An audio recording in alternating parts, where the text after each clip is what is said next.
Men have read it. What's your creepy girl story? Story 1. Met a girl online. We chat and set up a date. Date goes fine. She's a little weird, a little sheltered, but seems nice. Not much chemistry, but I think that can take some time, so we give it another go. Have a second date.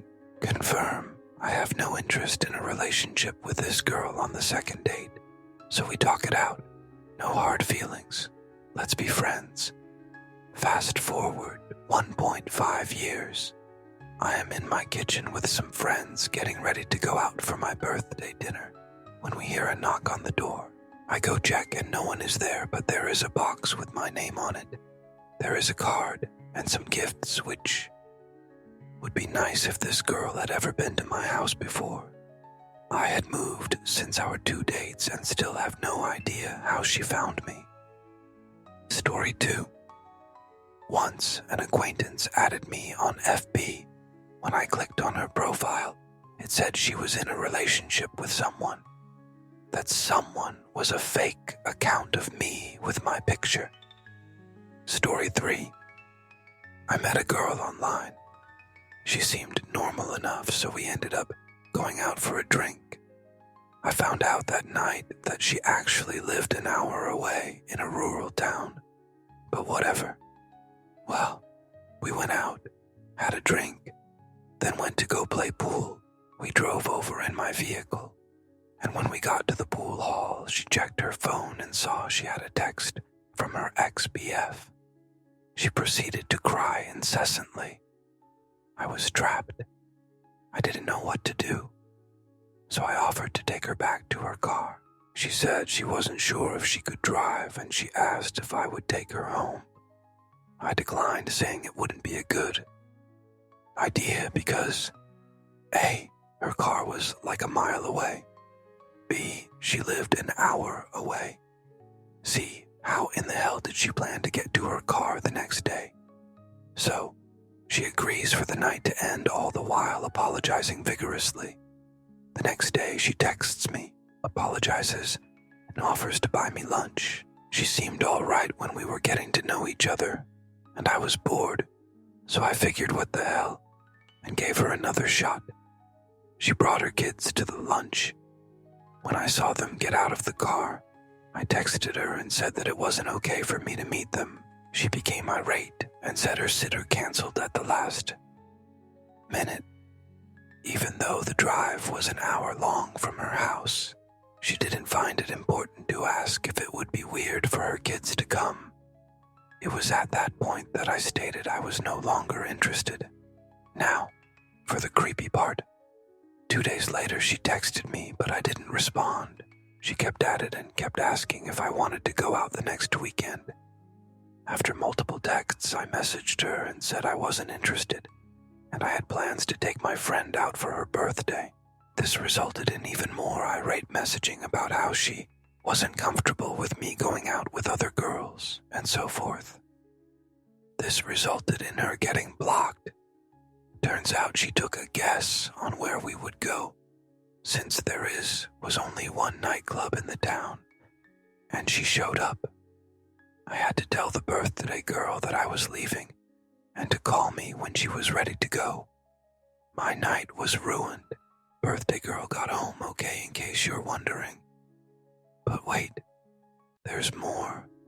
A couple of weeks after that, there was an ice storm and the power had gone out in the area. I ended up going over to a friend's house to hang out since they had a generator. We were playing cards and enjoying ourselves. Suddenly I get a text from a number I didn't recognize. "Are you all right? I'm really worried," the message read. "I'm fine. Who is this?" I replied. "It's creepy girl," she responded. I ignored it and put my phone down. The next message sent chills down my spine. "I'm really worried. I'm standing outside your house and all the lights are off. Are you sure you're okay?" She had never been to my house, and I had never given her my last name. My final message before blocking her involved not contacting me or I'd call the police. It turns out she was a secretary or some shoot for a police department, and she ran my tag too. Found out where I lived, drove over an hour to my house in the midst of an ice storm, then got a new number all so she could check up on me. Eat it, RIP inbox. To answer a few questions. This all happened 6 or 7 years ago, so not recently by any stretch. While I can't prove she ran my plate, I was using a Google Voice number attached to an email address which didn't have any of my personal information and was used for this very purpose. Joke's on me, I guess. I found out she worked at the police department through simple conversation online. We talked for about 2 weeks before meeting, so I knew where she worked, among other things. I didn't turn her in, and I won't. She was a single mother, and the father of the kids was in another state. She had supposedly been abused, and turning her in would have gotten her fired and/or arrested. While I realized what she did was illegal, I didn't feel it would be right to put those little kids through that. I have no idea what she did with the kids during the ice storm. Her parents lived in the area, so I assume they went there. I have no idea where she is, but I'm pretty sure she's no longer at the police department. I'm fine, and haven't heard from her since. I also don't live at that house, so surprise visits probably aren't a thing. Story 4. Our high school basketball team had a female student manager. When we had games at other schools, she would always come up with a reason to need to get something in the locker room when we were showering. But we were so used to her, I guess no one said anything. Coaches probably should have stepped in there. Story 5. Girl in my dorm. She had a crush on my roommate. My roommate clearly didn't like and told her several times. Things got out of hand, and there were times where my roommate would come running back to the room, yelling, "Lock the door, lock the door." And moments later the girl and her friend would try to come barge in without permission. What's creepy is this next part. Apparently one night we accidentally left our room unlocked, and she decided to sneak in and play rub our heads. We didn't wake up, but her roommate told us what she did a couple days later. I haven't seen her in about a year, and I am quite glad. Story 6. This younger girl who I never even spoke to once in high school had a crush on me. I got a note from her in my locker asking if I wanted to go out with her. I had no idea of how to get it back to her, so I just wrote no and taped it to my locker. Then she started following me everywhere. I would try to talk to her, but she would just keep walking away, pretending I wasn't talking to her. This goes on for like 2 years. Then I was hanging out by myself one day around the neighborhood, and she comes walking up with 3 guys who wanted to kick my jerk for some dumb unrelated stuff. She somehow found out about it and brought them to me.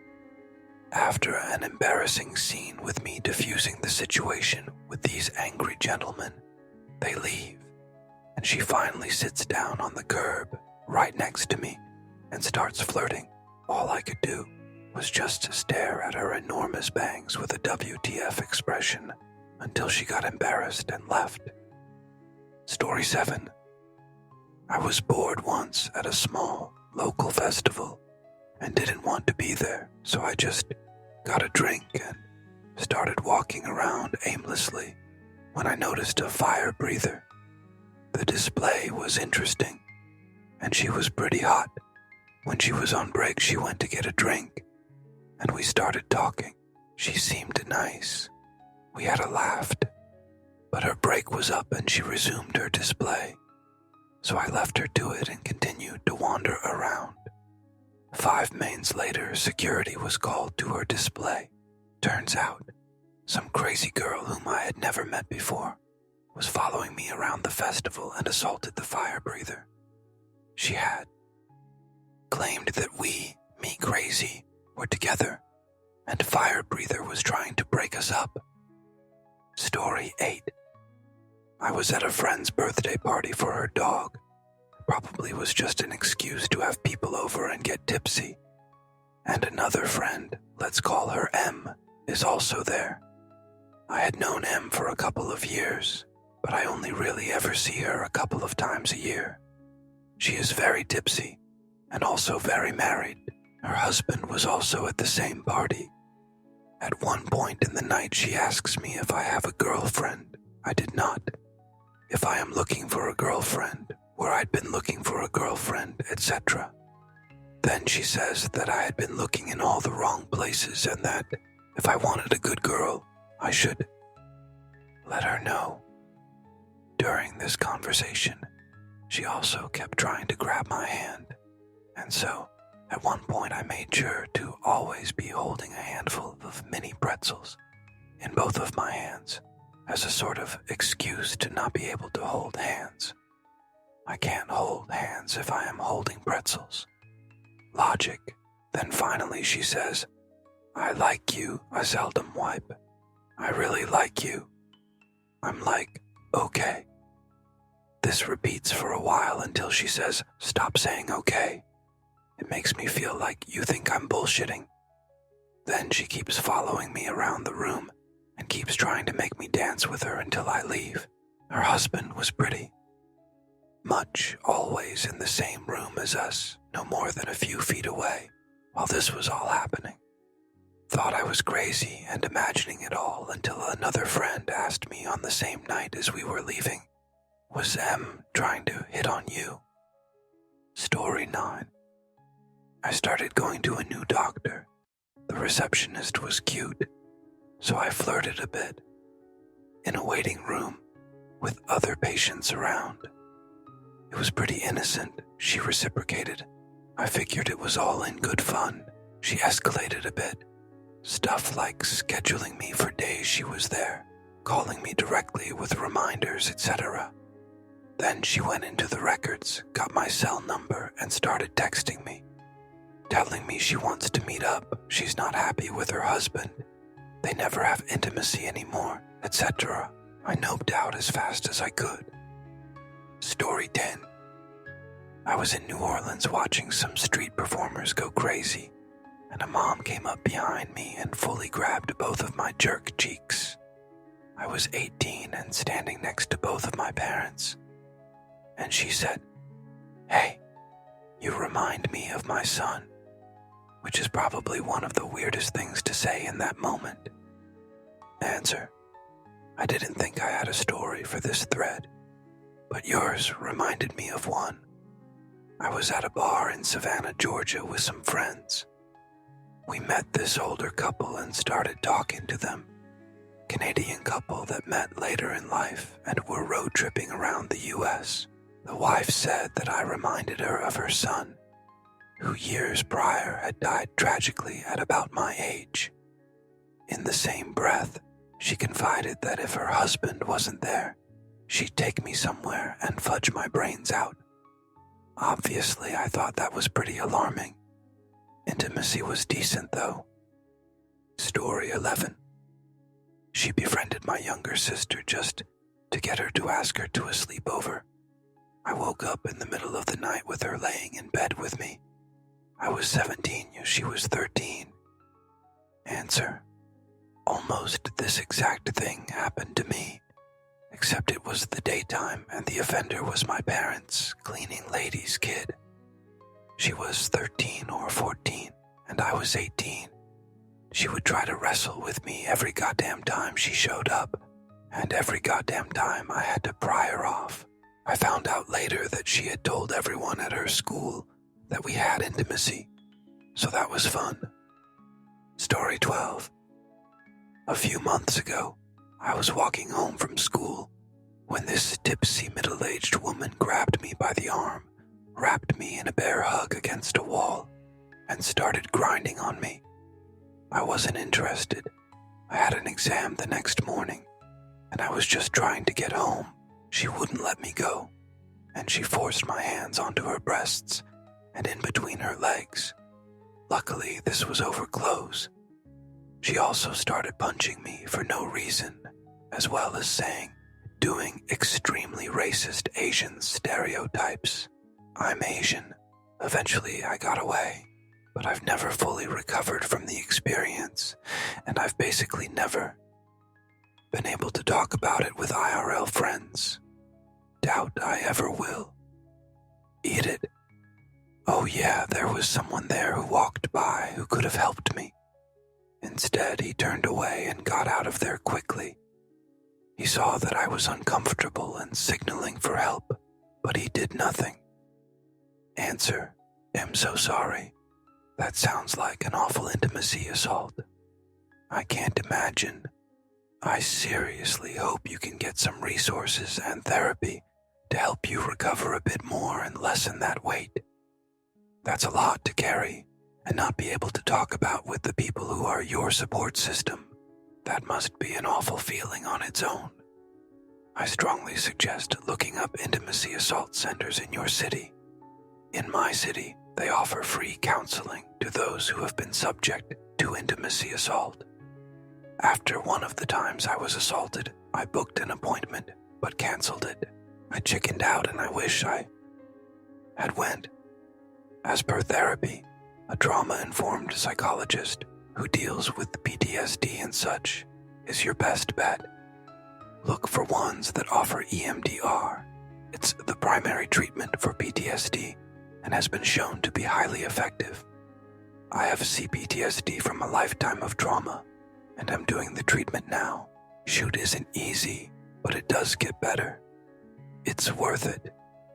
You don't have to carry the amount of weight forever that you carry now. You aren't alone, and you aren't less of anything, because you were assaulted. You survived it, and you're here today.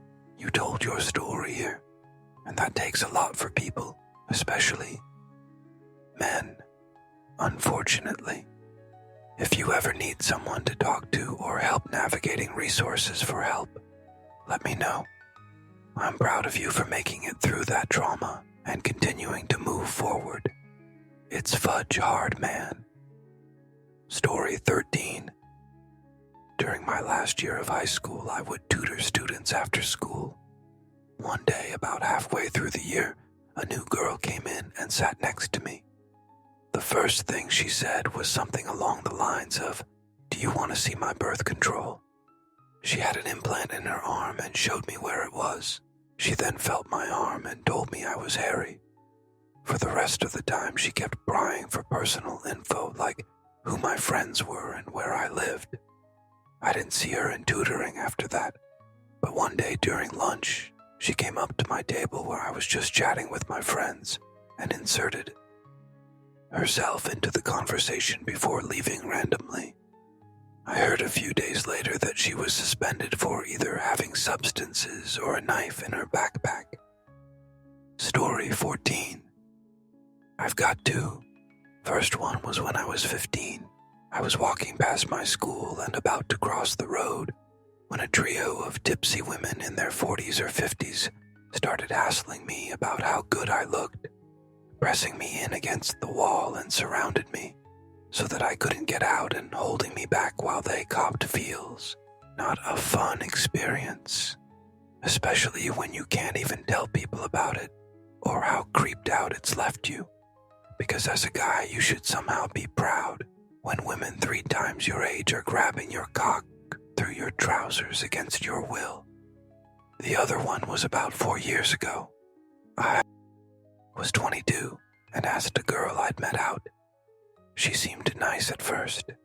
Met her in a little cafe while I was waiting to meet some friends, and we got talking about Pokemon and some other stuff for 20 or 30 minutes before adding each other on Facebook. Only weird thing was that in that time, she told me she'd been violation by her ex. I thought maybe she was just being open about it as a way of dealing with the trauma. So I let it slide and messaged her a bit later to see if she'd be interested in a date. She told me that she already had a boyfriend, but that she'd love to hang out as friends, which was fair enough, so I agreed to that and we met up a few days later. She'd brought her boyfriend with her, which I expected. I got the sense he wasn't too comfortable with me, which I can understand. But what threw me was she also brought her ex. I can't 100 say it was the same ex she'd mentioned, but he really gave off that vibe with the way he talked and behaved around her. She kept on talking about dead babies and abortions obsessively as well. You couldn't change the subject at all. Creeped me the hell out. So I just sat there with a smile and acted civil while internally going, please don't eliminate me. And I haven't spoken to her since. Story 15. I've had a couple semi-stalkerish women who creeped on me, which is weird because I'm not even good looking. But my favorite creepy girl story was just a one-off funny moment. When I was 22, I was hanging out with a couple friends, just grilling and drinking, when one of them was suddenly like, do you guys want to go to a costume party? Naturally, we were like, yes. So we slapped together some quick costumes and hopped in an Uber. We showed up to this place and it was less a costume party and more 6 people in an apartment wearing costumes. But there was beer and a dog, so I was happy. Anyway, we spent the evening playing board games with this group of people who seem just as confused as we are. The entire night, there's this one girl who's sitting next to me on the couch, but she hasn't said a single word. Not one. I don't think much of it. Some people are shy. It's whatever. But then, during a lull in the party, out of nowhere, she gets closer to me, looks me dead in the eye, and whispers, I like blued, then shifts back to her spot like nothing happened. I turned to my friend and was just like, we have to leave. I still think about that night sometimes. Story 16. I was accused of this. My husband and I moved, and we happened to buy in a neighborhood that adjoined the one my ex and his new wife bought. Weird. Many years, and many children later, we moved further away. Guess who lives across the street? It was mildly weird until his wife and I met at the mailboxes one day and talked. Now our kids are friends and ride bikes and play basketball and such. Story 17. Not so much as the girl herself, but her mom. I dated this girl back in high school, and I went over to her house a few times just to hang out and such. But her mom made me incredibly uncomfortable by asking a billion different questions about my past relationships, my intentions with her daughter, even when I last looked at adult content, etc., etc. She had to be in the same room as us at all times. She also had complete control over my girlfriends. Phone as well, so she monitored every single message her and I sent back and forth. Obviously, due to this, that relationship didn't last long. Story 18. In elementary school, there was a new Spanish girl who had a crush on me and would literally be non-stop staring at me and following me. Me and my friends tested it. In class, they would look and see she'd be staring at me. In recess, we went to the very far corner of the field, and she followed, so I went back to the school wall and she followed. So I told the teachers and they finally got her to stop following me. She disappeared a few days later. Nobody knew where she went. Story 19. There was this girl who was a freshman when I was a senior. I had heard of her through friends, and I met her once or twice. I guess she developed a crush on me. A mutual friend told me that she thought I liked her, and I said it was a misunderstanding, and that I was only interested in being friends. Next thing I know, this girl is showing up at my work multiple times a shift, and when I go to sit out at my car on break, she would come up and try to talk to me if I had my windows down. She was transferred to a school for people with problems, and there she would take people's phones and try to call me, text me, or message me on social media. Eventually, they stopped giving her access to technology, and the texts stopped. With the recent coronavirus and the closing of every school in my state, this girl was sent back to live with her dad, and I saw her in my store the other day. I don't think she saw me, and I hope she has moved on. Story 20. This was, thankfully, an online-only interaction. It started innocently enough with this random person asking me questions about my religious beliefs on Twitter. I was active on Twitter then, and was more than happy to talk about my religious beliefs in an informative manner, never a trying to convert you or this is the only right way to live manner.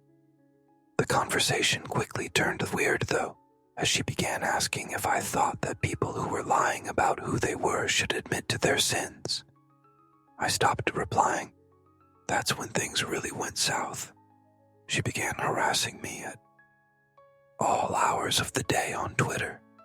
This spread to comments on my blog and emails, sent via a comment form on my blog. They were erratic and hard to make out, but I found other people she had stalked, harassed, and pieced together what this was all about. A few years prior, she had a beef with a guy who lives in New Zealand. He cut off contact, but she began contacting his family, friends, and boss to tell them that he did bad things to children. I'm not going to spell it out, but it was intimacy-based.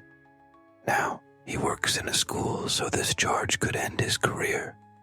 Luckily, he warned his boss, and they ignored the charges. Of course, it helped that her proof was that God told her.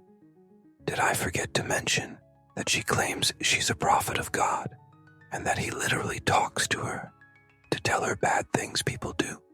Because that's exactly what she claims. And good luck arguing with God told me you're guilty. Who's she going to believe? Your mountain of evidence or the voice of God in her head? Anyway, she found me online and came to the conclusion that I was really a faked identity for New Zealand guy. Her evidence: we both enjoyed photography. I guess all photos posted online are really only done by me. No wonder I never have free time. As I said before, arguing with her was useless. God told her that I stole the photos of my family from someone else and was pretending to be a married